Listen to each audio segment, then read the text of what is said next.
We are so thrilled to be partnering with Hinge. Hinge is the dating app designed to be deleted. As you all know, I'm a huge Hinge advocate as I met my partner of almost 3 years on the app. Even before meeting him, Hinge was always my go-to app because I met more relationship-minded people here and had some great dates. Clearly, I haven't been on the app for a little while, but I re-downloaded it to check out some of the new features. One that stood out to me was the voice prompt, my best friend's take on why you should date me, where your friend can hype you up. Not only does this make the profile creation less daunting, but it's not always easy to see your own green flags. So to test it out, I asked Yue some fun prompts to get her take on what I could put if I was dating again. So the first one, how long have we known each other? What was your first impression of me and how has that changed? Julie and I have known each other for almost 10 years. My first impression of Julie was that she's very social, but I've learned that she has a lot more depth to her beyond the social butterfly that she is. My next prompt, what do you think are my green flags?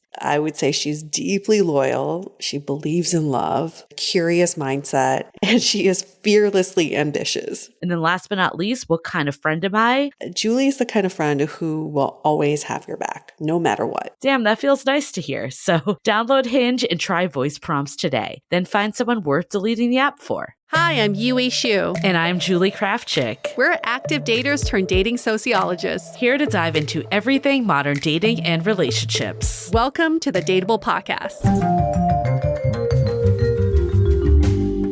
You got dating problems, we got dating answers at Brunch Talk, our weekly show where we address all of your burning dating questions. And we know there's always burning questions. That should be like a brunch pop-up.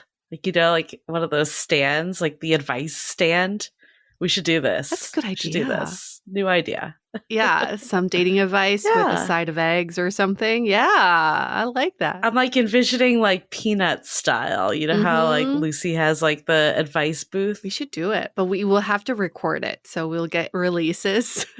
Make sure we can use your likeness. You're like, you can only have your eggs if you sign this paperwork now. Okay, cool.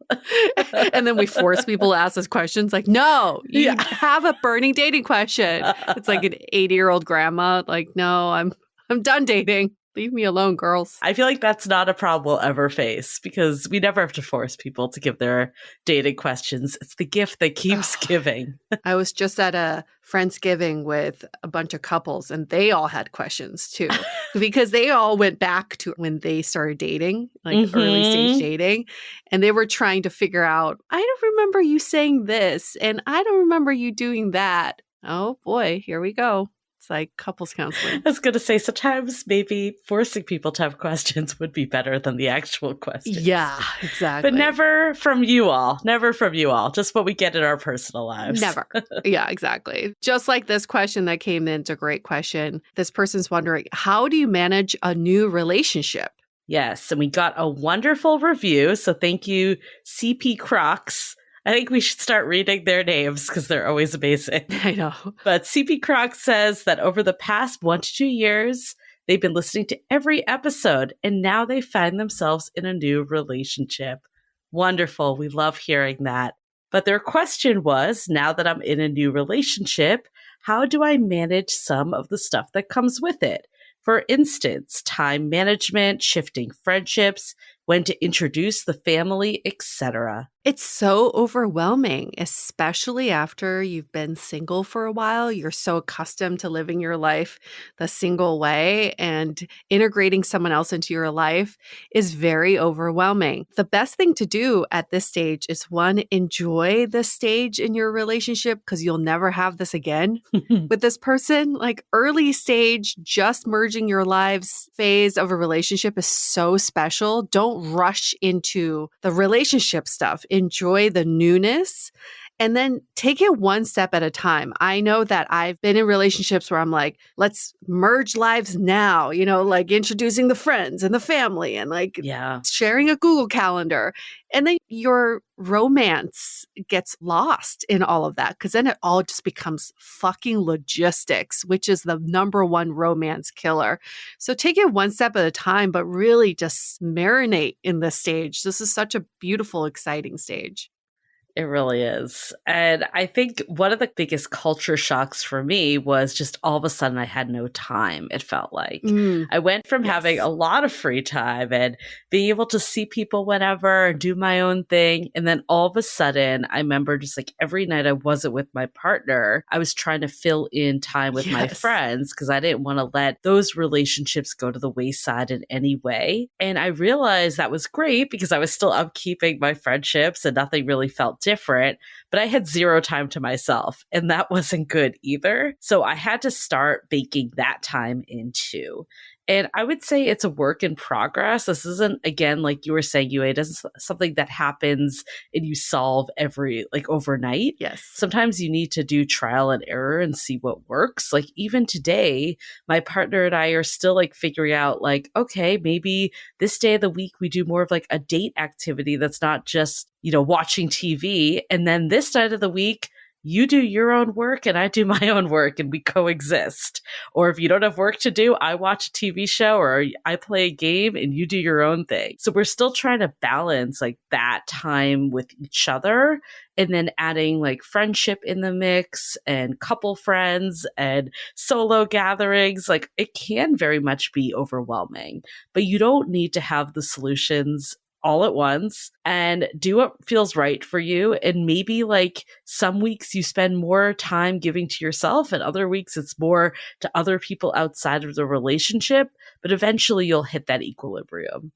It's intentional time. So make sure that whatever time you set aside for your relationship versus your friends versus yourself, it's intentional. That's what you're intending to do. Like looking back in those relationships that I've been in, I wish I would have scheduled me time. Because, like you said, Julie, your time gets Yeah, it's taken gone. really fast once you're in a relationship. And of course, you want to maximize. So you're always maximizing for more time with your friends and family, too.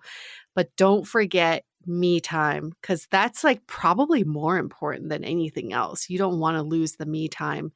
And that's going to help you with like the slow transition into a relationship.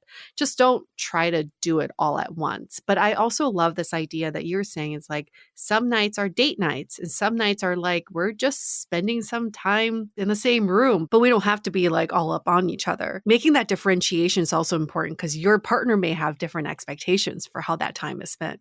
Yeah, I think at the beginning it was easy for me to do like alone time where I would go to like a workout class or like a set thing that was more routine.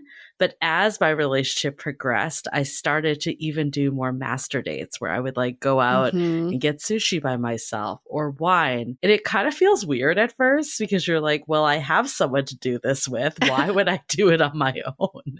But there is something really nice about just spending time with yourself. I don't think master dating is like a gateway till you have someone else and a filler. It's something that you can do even when you are in a relationship. It's probably important to have this sit down with yourself and ask, what are some things that I'm used to doing on my own that I don't want to give up in a relationship? My friend Emily is really into pottery making. She's like, after getting into this new relationship, I'm not giving that up. I'm still doing that 2 nights a week. Right. So it's important to know you have a relationship with yourself first and foremost. So what are you not willing to sacrifice in that? And then go from there. I think what is so dangerous sometimes in early relationships is that you like 6 months go by and you're like, oh my God, I sacrificed myself. I Yes, you don't want to do sacrificed my that. time, right? I didn't do all the things I wanted to do. Time flew by so fast, and you're going to probably end up resenting your partner or your relationship for that. So think of the relationship as additive. It shouldn't be taking away anything that you love. And it's also a good way to ask, do I want to involve my partner in Hmm. this thing that I really love? Like if I love pottery making so much, maybe I'll take my partner to a class and see if he likes it. You don't have to be fully merged as one. Like no relationship is like that. Or if that's the time that you're like, this is me time, I don't want to go with my partner to pottery, don't go with your partner to pottery. Yeah, exactly.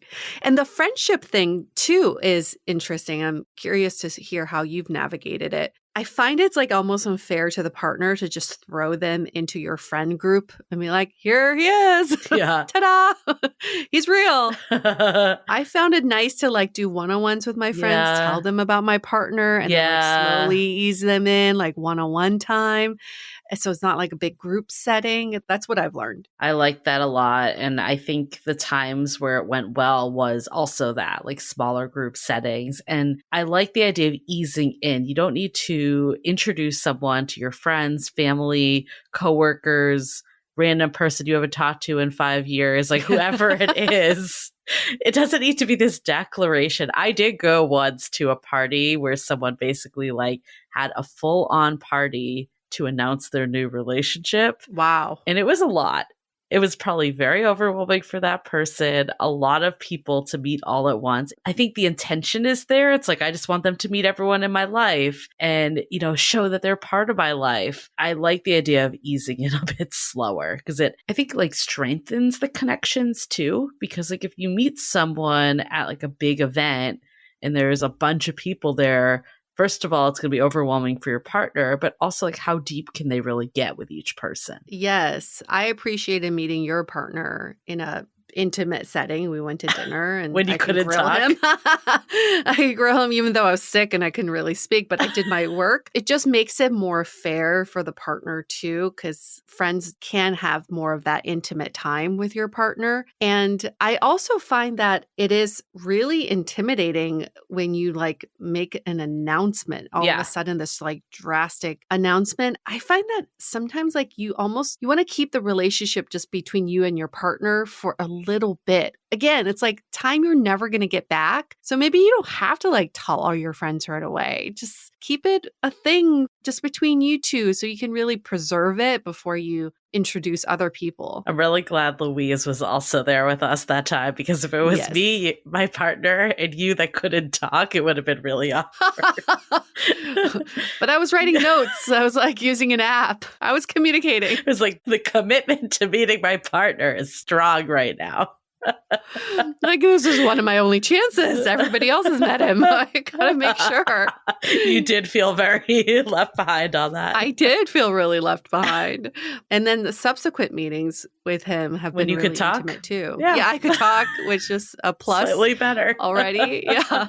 But the intimate environment is so nice. It just makes it so much better to get to know someone on a more authentic level. Totally. I want to ask you about like, how do you manage, you know, your lives outside of the relationship when maybe you both have different thresholds of what's going on for you? But before we do, let's take a quick break to hear from our sponsors. This episode is sponsored by Viia. We all know there are things that can help set the mood in the bedroom, but did you know a little THC could also do that? Yes, Viia has developed a unique blend of pleasure-enhancing cannabinoids, libido-strengthening herbs, and a low dose of THC all into one mind-blowing gummy called High Love. This gummy, wow, it will awaken your senses, increase blood flow, and intensify any sexual experience. I've been pleasantly surprised by the High Love gummies because it is just the right amount of THC for me to have a good time without feeling sleepy. And hey, if THC is not your thing, Viia also offers a wide array of other gummies without it. And everything legally ships in 50 states with discreet packaging directly to your door. So if you're over 21, you can get 15% off and a free pack of award-winning Dreams THC plus CBN sleep gummies with our exclusive code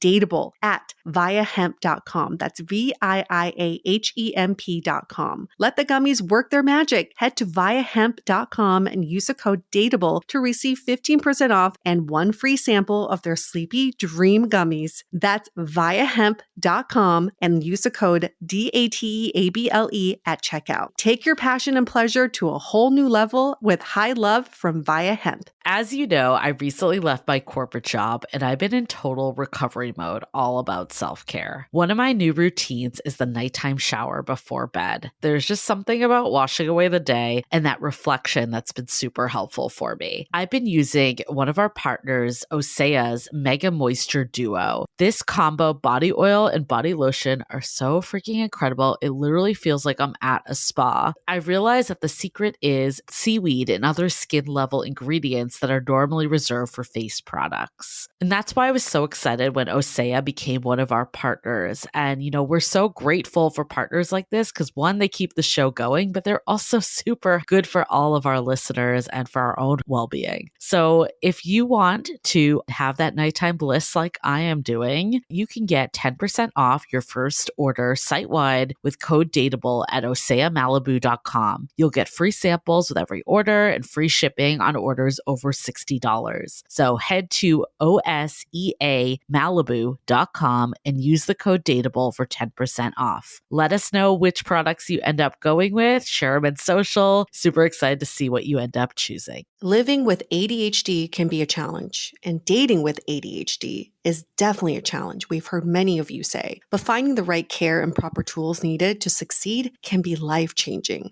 Done is an online ADHD care platform that can get you all the resources you need to help manage your ADHD. Online visits, refills, and a 24/7 care team made for you. In just 1 minute, Done's online assessment can help kickstart your ADHD treatment journey. With experienced clinicians, worry-fill refills, and online visits, you can start getting personalized care as soon as today or tomorrow. So contact an expert team that can help you around the clock and get a personalized treatment plan just for you. Here's how you do it. Take a free 1-minute assessment and book an appointment with a licensed ADHD clinician as soon as the next day. Get continuous care, one-click refills, insurance coverage, and 24/7 care team support with Done for just $79 a month, and pharmacy copays as low as $0. Visit get.donefirst.com/podcast to learn more. That's get.donefirst.com/podcast to learn more. Done. Turn ADHD into your strength. So let's say you are the type of person, you're going to all the pottery classes, you have a ton of friends, you have a demanding job, and your partner maybe doesn't. How do you balance that? Because I think that also brings up some stuff. Oh my gosh. Yeah. And that was so pronounced during COVID when you're in each other's face every day and one person may not be as busy as the other person. I do find it very helpful to lay out your general schedule with your partner, like on a Sunday when you can just prep for the week, because you're right. Sometimes your partner doesn't know what you have going on. So they may think you're going to be chilling the same pace as them. And it's good to just establish some expectations. I have a really freaking busy week. Tuesday, Thursdays, I'm booked. But Wednesday, I'm all yours. Saturday night, I'm all yours. Let's make those nights as best as possible. Because it's also a good way to just exercise your communication skills, is setting those expectations and letting your partner know that they are a priority. I think that's the biggest takeaway from all of this. Is keeping your partner updated lets them know that you're prioritizing them. You said logistics earlier was the biggest relationship killer. I think for me, it's multitasking. Ooh, yes. So that's what is my disdain. My partner hates it when I am trying to do multiple things at once. And I am the queen of multitasking. And at the beginning, I would be yeah, let's watch TV. That'll be fun. And then I'm on my computer or phone. And it drove him crazy. So what I learned is I need to communicate and be okay, even if I'm sitting here doing my own thing, this is not quality time. Yeah. It doesn't need to be that blunt, but you know what I mean? In the sense of one person can't be oh yeah, this is us chilling. The other person's I'm doing 10 other things at once and I'm just, using this as room tone. So there is a disconnect right there. So I learned that the hard way. I think the other thing I did learn though is ask your partner, what are their needs in alone time, and really understand that. Because I remember I wanted to go out with friends and I didn't want, my partner didn't have plans that night outside of me. Mm-hmm. And I was well, I don't want him to feel like he's at home alone. I'll just invite him and see if he wants to come. And he was I want to be alone. Yeah. I've been with people for 2 weeks because we had just gotten back from a trip. He's there's nothing more than what I would love to do on Saturday night is just sit here, watch TV, and veg out on my own. So sometimes you think that you're not there for your partner, but you actually can be there in a different way. And then also, yes, get your needs met elsewhere and be with the other people in your life. Yeah, I just had this conversation with a friend too. She was saying with her partner, you get into this trap where you feel like you have to invite your partner because you don't want them to feel left out. And then your Yeah. partner feels like they have to say yes because they don't want to Yes. let you down. Yes. So then both of you end up going unwillingly. Like both of you are not happy with the end result. So she now asks her partner, I'm inviting you to this event. It's not necessary for you to go. That's good. I'm asking you just to be nice, but definitely don't feel obligated. And then her partner then goes, oh, actually, I really didn't want to go, but thanks for the invite. I mean, the final note I'll say is that I think what's really nice about being in a new relationship, especially if you've been the fifth wheel for quite a while, or the 15th wheel is probably what I was for a long time. It's nice that you can actually do couple activities with your friends now. But I think what I've learned is there's still the need to separate that out and have your girl time or guy time or whoever time without your partner, because it's different. It feels different than when everyone's together. So like I have a group of friends that we do like a monthly dinner with just us, but I probably see them outside of that with their partners and kids and whoever. Mhm. It's a totally different vibe, but it's good in different ways, both of them. So I think that's really important too, is to not just say, oh, well, I'm seeing these friends with my partner. Like, I don't need to ever see them again. Like, that's not a good method forward. Yeah, I used to be so guilty of that. I'm the add-on person. I like to tack on different activities into one. So it's like a friend invites me out to dinner. Ooh, I can invite my partner. And there was another friend that wanted to do dinner that night. I'm going to just mesh it all together. And you end up just not getting a really great mix of people because none of it was intentional time. So I like separating it out. In a new relationship, you're probably going to find that some friends are probably going to go away. Some friendships may not strengthen because those may have been friendships or friends that you made during a more like single social period of your life. So the friends who really matter, the true friendships will stick around and you will find yourself making more time for them. But you may not have as busy of a social calendar because you're going to learn to say no. I know that we like to take questions from our listeners, but can I request that we do like a full episode about navigating friends that are single while you're in a relationship? Because that's a good that one. was something that I experienced that I didn't actually think about. Like I always thought about being left behind when other people were in relationships. Right. But I didn't think about my single friends that actually didn't really want to hang out with me anymore because now I was boring in a relationship. So let's save that one. We could go all day on that one. But to be anyways, it shows you that there's a lot of nuance, a lot of things to think about. But all of this is additive. You have someone wonderful in your life. Don't be overwhelmed. You will figure it out. You will find what works for you. And, you know, eventually that balance will come back. But just every week, like try to carve out some time for yourself, whether that's with friends or on your own, because the more you can like strike the right balance, that's how you're going to learn. Thanks for that question. And if you'd like to send in your burning dating questions, you can email us hello@dateablepodcast.com. You can DM us on Instagram @dateablepodcast as a handle, or better yet, write us a rating and review, 5 stars. And in the body of the review, you can ask your question right there, which is how this question got pushed to the top of the queue because this person wrote it in the body of their review. That's your little life hack for you. Or if you don't have a question, you just want to update us that you've been listening and now you're in a happy, healthy relationship, we love getting those reviews. So send those as well. Yes. Awesome. Thanks again for that question. And thanks for listening. Our brunchers, we'll see you all next week. See you next week. The Dateable Podcast is part of the Frolic Media Network. Find more podcasts you'll love at frolic.media/podcasts. You can follow us on Instagram @Dateable Podcast and visit dateablepodcast.com for access to all the episodes and our premium programs. Also, make sure to subscribe today if you haven't already on Apple Podcasts, Spotify, or your favorite podcast platform so you are the first to get all the latest episodes. And most importantly, stay dateable.